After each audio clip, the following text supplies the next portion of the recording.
नमस्कार दोस्तों बात करते हैं खेसारी लाल यादव के बारे में। दोस्तों खेसारी लाल यादव एक बार फिर से पावर स्टार पवन सिंह को छेड़ दिए हैं और एक बार फिर से भोजपुरी में दो पक्षों के बीच महायुद्ध होने की संभावना है। दोस्तों खेसारी लाल यादव का ढाका में एक स्टेज शो था।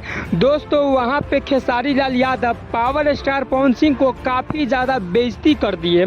दोस्तों क्या हुआ हम बताते हैं। दोस्तों कुछ दिन पहले पावर स्टार पवन सिंह रांची में स्टेज शो करने गए थे। दोस्तों वहां पे खेसारी लाल यादव का fan power star Pawan Singh को पत्थर से मार दिए थे।